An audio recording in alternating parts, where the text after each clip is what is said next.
Hey guys, People here. I got a full replay for you today, so I'm gonna just run through this update stuff quick here. If you're at work or whatever and you don't have a chance to look at it yet, here's your chance. I'll kind of just do it quickly. You can just kind of pause the video if you want to take a closer look at some of this stuff. But they do have the Arizona. It is available for purchase now if you want to jump right in, or you don't want to.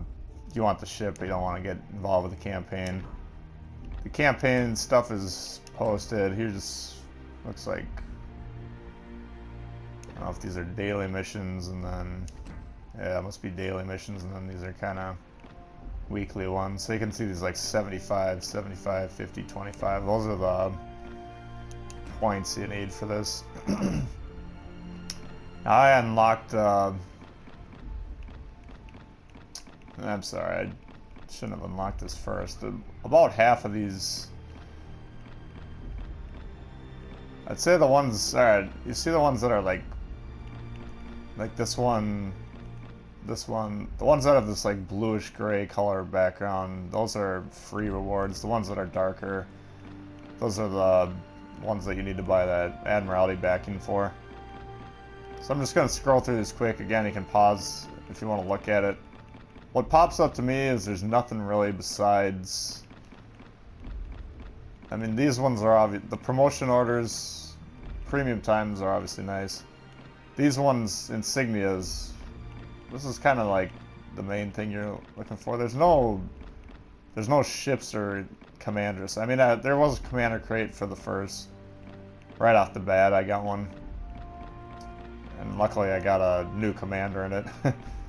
A lot of people have been getting commander crates and getting duplicates all the time, which that sucks, but that has not happened to me yet. But kind of in their preview, like, where is it?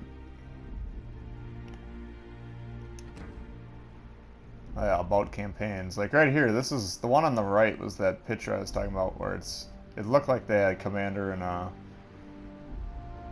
ship halfway through, but maybe that's hidden in the game and it'll pop up later. But as of right now, it just looks like mostly boosters. I mean, these insignias are really valuable because it'll actually allow you to boost your commander up a bit, but for the most part, it's boosters. I mean, the premium time's really nice.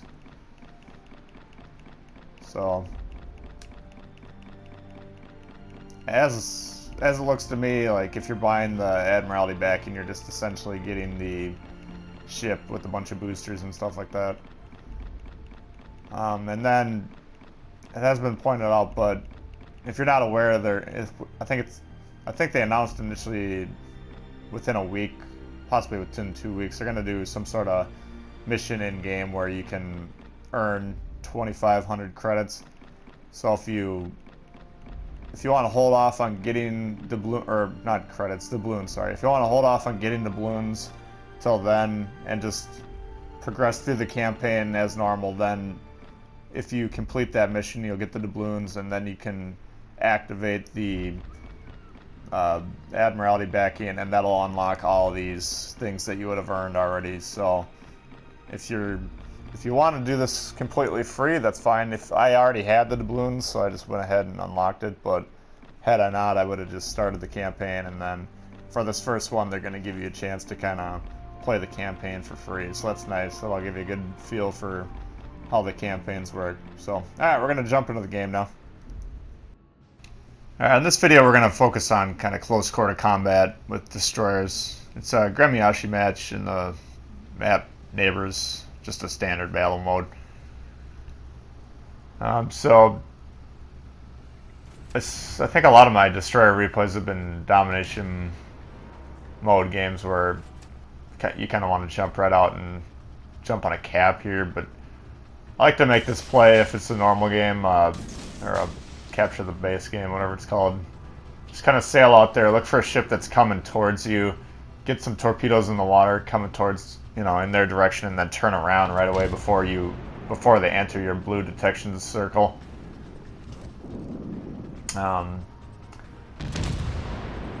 Now, a lot of times they're going to be turning, you know, which is fine, but it's just it's a good opening move, in my opinion. Now, I got a couple videos that have some Gremyashchy action for you. It's kind of a hybrid type of destroyer in that you can play both a stealthy torpedo boat and a more of a brawling gunboat. Most of the play in this video is going to be kind of more brawling, so kind of how you'd play like an American destroyer, and a little bit, you know, more UK destroyers are similar to. I mean, UK destroyers use the smoke a lot more because they have 6 charges, but in general, those two nations' lines are going to be more focused on the guns than like a Japanese line should be more of a stealthy, torpedo-centric play. So anyway, if you're going to get involved with kind of charging in here and being in range of a lot of ships, target selection is extremely important. It's always extremely important, but you're not going to live very long if you don't do it properly. But always, if you have destroyer targets available, take them out first. If they're obscured by smoke or whatever, then we're going to switch over to cruisers and then battleships after that. So you can see here we have deployed a smoke now. I was fine just kind of running and gunning out in the open until people started shooting at me, but as soon as they did, we're going to slam on the brakes, pop the smoke, and just kind of camp out in here. And you can see there we didn't have the destroyer visible for a little bit. As soon as he popped back up, we're going to change targets to him again. Now this guy could potentially be blind firing my smoke. I do have to be careful about that. Anytime a destroyer turns at you like that, you gotta assume they're torpedoing, especially if you don't see him shooting. Like in that case, he wasn't shooting there. It's kind of a telltale sign that they're playing their torpedoes.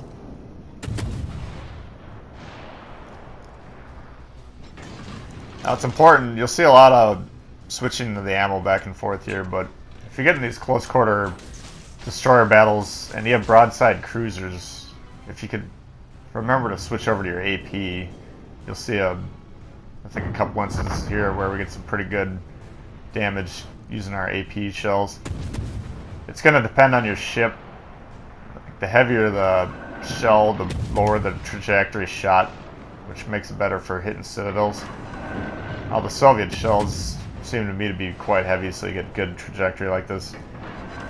If you have American destroyers that have really light shells and they're really high loopy shots, you're going to have to be closer in before the AP becomes effective, so you're going to have to kind of test out each ship as to what range the AP becomes effective. You can see right there we switched over to AP. If this guy's going to sit broadside like this, now we actually did get a citadel with the HE shell there, but if they're going to sail broadside like this, then switch over to AP and see you get a couple citadels there. It can cause a world of pain for these guys.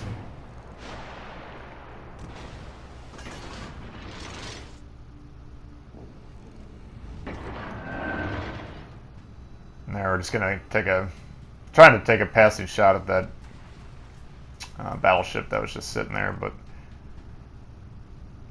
my priority is, of course, this cruiser, who's he's a cruiser, so he's a higher priority target, but he's also very close to being dead, and we want to remove guns.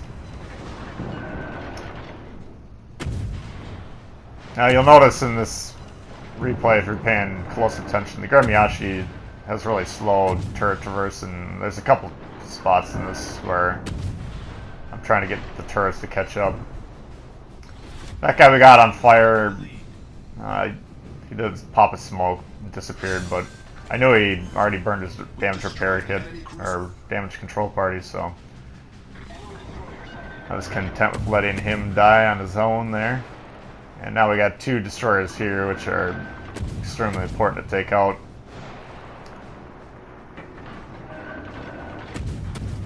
And there's potentially another one in that cloud. I think that cloud's from the guy that just passed to the right off screen. But anytime you see a cloud, you gotta assume there could be a destroyer in it. Now I'm just getting those torpedoes down just to get them down. I don't think torpedoing other destroyers is a very profitable play in most instances. Essentially, it requires you to get lucky. But I have very quick torpedo reloads on the Gremyashchy, and since I'm dealing with 2 destroyers at once, I figured I'll put them down. Now, my initial plan was to deal with that destroyer that was lower health, but this guy kind of started presenting a broadside, which is a lot easier to hit. So I changed my focus to him. So we got him down, and then here's the other guy. And I gotta be careful here. Assume he puts some torpedoes down again. Just whenever you're close to destroyers like this, just assume they put torpedoes down and change trajectory right away. You can see the torpedoes popped up on the right there, so you know, it doesn't matter what class of ship you're in. If you get a destroyer like that and he presents a broadside and then changes direction after that, that means he's launched the torpedoes. If he's not shooting his gun, he's aiming torpedoes. So, you know, it takes experience and practice to figure out when they're launched, but you usually can tell because most destroyer players are going to abruptly change course once they've launched them, trying to get away or get out of detection range. Alright, so far so good. We were down quite a bit in the score here, and we've kind of evened it up. So now I have multiple targets for torpedoes, multiple options for the torpedoes. And here we're kind of playing a little bit more stealthy torpedo boat. You see there, it's kind of similar to my opening play where we launched them and then we're trying to turn away. But getting back to the target selection there, battleships are slower, they're less able to avoid torpedoes than cruisers, so if you're in a situation like that where you have both options, I would usually recommend shooting for the battleship. And then the cruiser, if I'm going toe-to-toe brawling with a cruiser, I stand a much better chance doing that than if I'm brawling toe-to-toe with a battleship. So, you know, if you can take a chance and take off half the guy's HP like that, you know, you'd much rather do it on a battleship, in my opinion at least. And so I'm trying to get into a position where I can torpedo this guy again. He sailed straight into him last time, so I figure there's a decent chance he's hasn't learned his lesson. I mean, it's tier 4 and he just got torpedoed a second ago, so he should be trying to take some evasive maneuvers, but you never know.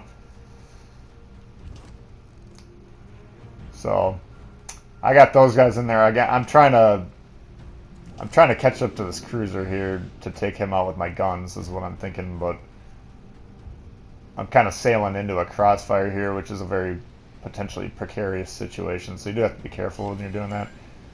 But you can see we actually managed to hit him with another torpedo, so I think he was turning away from the first guy's salvo and then caught one of mine, but had that first guy not closed in on him like that, I think I might have actually sank him with that second salvo, so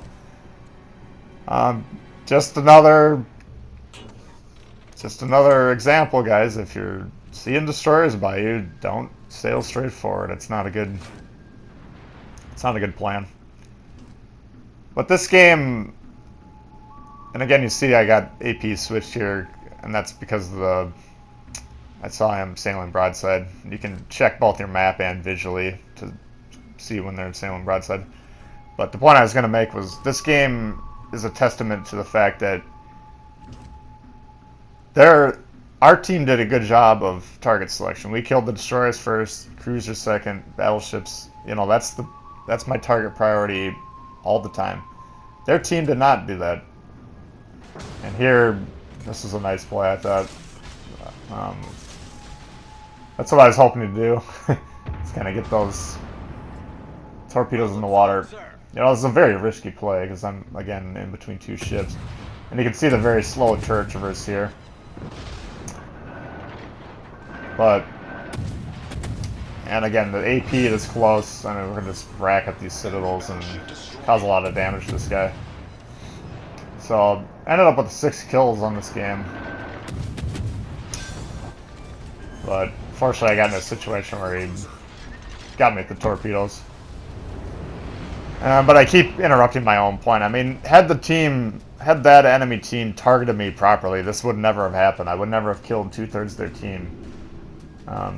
So it does take a little bit of luck, or a little bit of luck to pull this off in the destroyer. But if they're not doing their jobs on the enemy team, that's fine with me. I'm going to exploit that. So, well, if you enjoyed that video, please hit the thumbs up button. If you're new to the channel, consider subscribing. We got plenty more World of Warships coming all the time. Questions for me, comments, love hearing from you guys. Leave them below. I'll check them out. And we'll see you guys all later. Alright, peace.